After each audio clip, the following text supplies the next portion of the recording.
Doctor Shazia, مجھے یہ بتاؤ کہ آپ کے ساتھ کیا ہوا؟ ابھی آپ کر کیا رہی ہو؟ میں ہاؤس جاب کر رہی ہوں. ہاؤس جاب کر رہی ہیں. آپ کے ساتھ کیا واقعہ پیش آیا ہے؟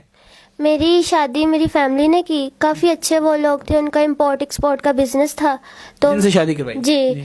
تو میری فیملی نے کہا کہ کیا نام لیتے ہیں، فیملی کافی اچھی ہے تو اس کی شادی کر دیتے ہیں. شروع کے 5-4 منتھ بالکل ٹھیک رہی، پھر آہستہ آہستہ وہ کیسے ٹھیک رہی؟ کیا کیا آپ کو ملا وہاں؟ مطلب کہ میں وہاں کوئی کام نہیں کرتی تھی، بالکل آرام سے. وہ کہتے تھے اپنی لائف انجوائے کرو. یہ مطلب میں بالکل جیسے لگژری لائف نہیں ہوتی، میں ویسے رہتی تھی ان وہاں. کے گھر میں کیا کیا سہولیات تھی؟ ان کے گھر میں اپنا جم تھا، سوئمنگ پول تھا اور نوکر وغیرہ، مطلب سارا کچھ تھا. گاڑیاں بھی تھیں؟ گاڑیاں تھیں.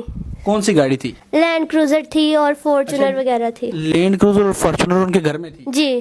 اچھا، پھر کتنے مہینے آپ ان کے ساتھ بالکل سیٹ رہی؟ 5 سے 4 منتھس. 5 سے 4 منتھ. یہ شادی آپ کی کس نے کروائی؟ گھر والوں نے کی آپ تھی. کے والد نے رشتہ دیکھا؟ جی. ان کو نہیں پتا تھا کہ وہ کون ہے؟ نہیں. ان کو یہ پتا تھا کہ ان کا کون سا کام ہے؟ امپورٹ ایکسپورٹ کا. امپورٹ ایکسپورٹ کا کام ہے. آپ MBBS ابھی آپ نے کی ہے؟ جی. تو آپ مجھے یہ بتاؤ، جب آپ 4 مہینے بعد آپ نے کیا دیکھا؟ میں نے دیکھا کہ آہستہ آہستہ وہ ساری فیملی نا گھر سے غائب ہونا شروع ہو گئی. سارے گاڑی میں بیٹھتے تھے اور پتہ نہیں کہاں چلے جاتے تھے. پھر میں ایک دن سارے گھر کے سارے؟ جی. بچے بڑے سارے؟ جی سارے. اچھا، پھر؟ تو میں ایک دن گھر میں اکیلی تھی. میں ان کے بیسمنٹ میں گئی تو ان کے بیسمنٹ میں نا یوتھ گیٹ اپس وغیرہ تھے، کپڑے تھے بھکاریوں والے. وہ وہاں پہ چینج کرتے تھے اور بھیک مانگنے جاتے تھے.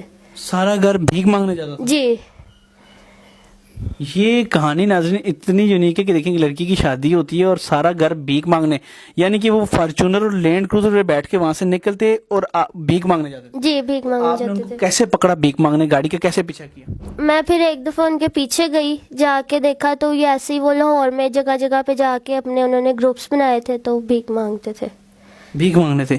تو اس دن کیسا فیل ہوا پھر؟ میری تو لائف ہی خراب ہو گئی تھی. مجھے ایک دم اپنے اوپر بھی ترس آیا کہ میں ایک MBBS ڈاکٹر ہوں، اچھی فیملی سے بلانگ کرتی ہوں، تو میرے ساتھ تو دھوکہ ہو گیا. تو ان کے پاس تو پیسہ تھا، گزارا کر لیتی؟ نہیں، میں ایسے وہ تو بھیک کا ہی پیسہ تھا نا، ان کا کون سا خاندانی پیسہ تھا.